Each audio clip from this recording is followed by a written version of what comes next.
Welcome back to my channel পূজার lifestyle. সবাই কেমন আছো? আশা করি খুব ভালো আছো। আমিও ভালো আছি। যেমন কি তোমরা জানো, আমি তো মেশিনে সেলাইয়ের কাজ করি, তার জন্য প্রচণ্ড ব্যস্ত থাকি।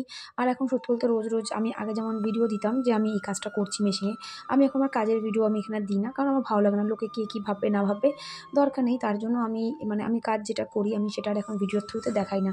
তো অনেক দিন বাদে একটুখানি আমি ভাবলাম চলো একটু শেয়ার করি, তাই অনেক দিন বাদে আবার নিজের কাজটা তোমাদের কাছে নিয়ে আসলাম। কারণ এখন কিন্তু আমি নাইটি সেলাই করছি, কারণ এখন ওই ছোটো টেপ জামাগুলো হচ্ছে না, এখন টানা নাইটি হচ্ছে, নাইটির কাজ হচ্ছে। আমি তাই নাইটিই কিন্তু সেলাই করছি। আর সত্যি বলতে আজকে অনেকটা লেট হয়ে গেল। তোমাদেরকে ভিডিওটা দেখতে পাচ্ছ, নিচে একজন বসে আছে। হ্যাঁ, ওকে তুমি যতই ঠেলে গুটিয়ে খাটে তুলে দিয়ে আসো, ও সানের সাথে কোনো অবস্থায় খাটে থাকবে না। আমি রান্নাঘরে বসে কাজ করছি মানে ও রান্নাঘরেই থাকবে। আর বাইরের জানলা দিয়ে দেখতেই পাচ্ছ এখন কিন্তু আলো রয়েছে, মানে দিনের বেলা পুরো। কিন্তু এই যে দেখো আমি উঠে গেছি, কী জন্য উঠে গেছি দেখো, আজকে ভিডিওটা দিতেও যার জন্য একটু লেট হয়ে গেল। এতটা লেট হওয়ার কথা ছিল না, বাট আজকের ভিডিওটা আমি পুরোটাই গোলুকে নিয়েই দেবো, অন্য কিছুই দেবো না। তো আজকের ভিডিও দেখতে পাচ্ছ আমি বাটি গরম করে উল্টে দিয়ে সেই বাটি গরম শ্যাক নিয়ে গলুর চোখে দিচ্ছি। কেন? হঠাৎ করেই ছেলে আমার বলে উঠলো, মামা দেখো গলুর একটা চোখ বন্ধ হয়ে গেছে। মানে আমি তো ভয় পেয়ে গেছি, কারণ আমি তো ঘরে রান্নাঘরে মেশিনে কাজ করছিলাম, গলু তো ওই ঘরে ছিল, বুঝতে পারিনি। তাই আমি কী হয়েছে দেখছি, আমার ছোটোটার দেখছি। দেখো তোমরা নোটিস করলে একটু ভালো করে দেখলেই তোমরা বুঝতে পারবে। আমি পরে যখন মুখটা ঘুরাবো, ফোনে তোমার দাদা লাইনে ছিল, তোমার দাদা বলছে টেনশন করো না, কিছু হবে না, ঠান্ডা লেগে গেছে। হ্যাঁ, অবভিয়াসলি ঠান্ডাই লেগে গেছিলো চোখটাতে। কিন্তু সত্যি বলতে বলুন না, হট করে কিছু হলে আমি ভয় পেয়ে যাই, কেমন একটা জানি ঘাবড়ে যাই। আমি পরে দেখাচ্ছি ওর চোখটা, একটু দেখবে এখানে, তাহলে তোমরা খেয়াল করতে পারো ওই চোখটা না কেমন ছোটো হয়ে পুরো বন্ধ হয়ে গেছিলো। যাই হোক, এখন গলু অবশ্যই একদম সুস্থ আছে, ভালো আছে। আমি 2-3 বার গরম শেক করিয়েছিলাম, মানে এখানেই আমি 2বার করে শেক করিয়েছি, এখন করেছি। এখন দিনের বেলা জানলা দিয়ে আলো দেখলেই তোমরা বুঝতে পারছো। পরের শেকটা কিন্তু আবার রাত্রিবেলায় করেছি রুটি করার পরে। তখনও তোমরা খেয়াল করতে পারো জানলার দিকে তাকালেই যে অন্ধকার, কারণ এটা অনেকে ভাবতে পারো যে ও বাবা এক টাইমেই দাঁড়িয়ে দাঁড়িয়ে একই জায়গায় করে ভিডিও করেছো। বললাম না, এটা কিন্তু দিনের বেলা ভিডিওটা করছে। দেখো দেখতে পাচ্ছ গলুর চোখটা কেমন বন্ধ হয়ে গেছে, দেখো ওই চোখটা বন্ধ হয়ে গেছে। আমি তোমাদেরকে বললাম না, আমি ঘুরিয়ে তোমাদের দেখাচ্ছি। আর দেখো ও চুপ করে দাঁড়িয়ে না গরম শেকটা খাচ্ছে, কারণ ওর না ভীষণ আরাম লাগছে সম্ভবত, আমি যেটা বুঝতে পারছিলাম। যে ও যখন শেকটা খাচ্ছিলো আমি আবার একটুখানি আদর করে দিলাম, ও আবার আমাকে আদর করছিল। তো যাই হোক, একটুখানি যেহেতু চোখটা দিয়ে দেখতে পাচ্ছিল না, ওর কষ্ট হচ্ছিলো, যেটা হয় আর কি, দেখো মানুষের মতনই তো ওরা। তো আমি এবার একটু ভালো করে দেখছিলাম চোখে কিছু ঢুকেছিল নাকি, বা কিছু কামড়েছে নাকি। বাট না, যেটা বুঝলাম ওর চোখে কিছু কামড়ায়ও নি, কিছু ঢোকেও নি, ওর চোখে ঠান্ডা লেগে গেছে। আর আমি গলুকে যেভাবে রাখি ওরকম কিছু হওয়ার কথাই না, কারণ ও কিন্তু 90% টাইমই কিন্তু ও আমাদের সাথে খাটের ওপরেই থাকে। সে শান খাটে থাকুক, আমি থাকি, যাই থাকুক, ও কিন্তু খাটেই থাকে, ওকে নিচে আমি সেভাবে রাখিই না। তো তারপরেও ঠান্ডাটা লেগে গেছে, বুঝতে পারলাম না কী করে চোখটাতে ঠান্ডা লেগে গেল।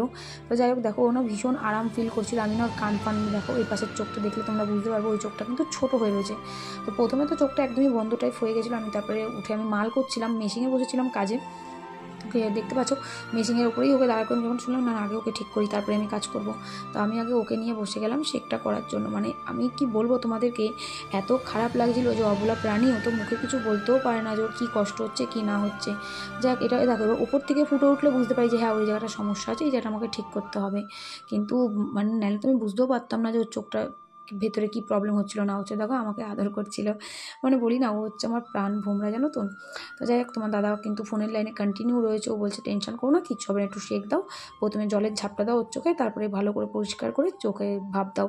আমি তাই করলাম, ওকে জলের ঝাপটা দিয়ে একটুখানি করলাম, গরম ভাপ দিলাম। তারপরে ডাক্তারকে একবার ফোন করলাম, ডাক্তারবাবু বললো ঘরে সেটজিন থাকলে ওকে একটা সেটজিন খাইয়ে দিন। তো আমার ঘরে সেটজিন, ওর সেটজিন তো থাকে। আর একটা কথা, মানুষের সেটজিন আর ওদের সেটজিন কিন্তু একই। তো তার জন্য যেমন কথা তেমন কাজ, আমি সাথে সাথেই কিন্তু ওকে সেটজিন খাইয়ে দিয়েছি। সেটজিন খাওয়ানোর পর আমার গলু ঘুমিয়েছে। তারপরে আবার উঠেছিল, পরে ওকে আমি আবার ধরে কিন্তু রুটি করলাম, রুটি করে সেই তাওয়াতেই আমি ওর চোখটা আবার একটু শেক করে দিলাম। তো এখন একদম গলু ঠিক আছে, সুস্থ আছে, চোখটাও খুলতে পেরেছে। এখন কিন্তু ওর আর কোনো সমস্যা নেই। কারণ তোমরা যারা ভালোবাসো গলুকে, আজকের ব্লগটা হয়তো তাদের জন্যই, কারণ তোমরা অনেকেই আছো যারা গলুকে ভীষণ রকম ভালোবাসো। তো তার জন্যই আজকে আমি গলুকে ছাড়া, এই দেখো ওর চোখটা দেখতে পাচ্ছ কীরকম ছোটো হয়ে এসছে ওই চোখটা। আর এই দেখো এটা কিন্তু রাত্রিবেলা আমার মেশিনের সমস্ত মাল হয়ে গেছে, আমি রাতে রুটি করা হয়ে গেছে, করে এই যে রাত্রি তোমরা জানলার দিকে তাকালেই বুঝতে পারবে এটা কিন্তু রাতের ভিডিও। তো আবার ওকে বসিয়ে আমি কিন্তু আবার শেকটা দিচ্ছিলাম, কারণ ও ঘুমিয়ে উঠেছে। ঘুমিয়ে ওঠার পরে দেখলাম না চোখটা একটু আগের থেকে একটু ঠিক আছে, তো আরেকটুকুনি শেক দেওয়া যাক। তো আমি ধরে ওকে কিন্তু আবার এই দেখো আমি কিন্তু ভালো করে ওকে আবার শেক দিতে শুরু করে দিয়েছি। তো আজকের এই ব্লগটা কিন্তু আমি এখানে এইভাবেই করলাম, এইভাবেই ছাড়বো, আর কিছুই করব না।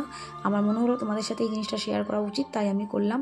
আমার মোটামুটি মালও সবটাই হয়ে গেছিলো, যে কটা ছিল সে কটা করে ফেলেছি, অনেকটা রাত্রিও হয়ে গেছে। এবার ওকে একটা স্টিক দেবো, ওর খাওয়ার আছে, মানে এই যে এই স্টিকগুলো বেশ কী একটা নাম, এগুলো তোমার চিকেন দিয়েই করা হয়, এটা ওর জন্য, এটাও সন্ধ্যেবেলা এখন ওইটা খায়। তো রাগ হয়েছে, ওই জন্য মুখে নিচ্ছিল না, ওকে ওই স্ল্যাপের উপর বসিয়ে রেখেছিলাম বলে। এবার যেই নিচে নামিয়ে দিলাম অমনি মুখে নিয়ে দৌড় দেবে, দেখো দেখেছো কত বদ। তো যাই হোক, চলো ও ঠিক আছে, এখন কোনো চিন্তা নেই। তো ব্লগটা কিন্তু আজকের এই অবধি রইলো। আর ওই দেখো উনি কিন্তু বসে বসে খেতে শুরু করে দিয়েছে। তো আজকের ব্লগটা এই অবধি রইলো, কেমন লাগলো অবশ্যই তোমরা জানিও।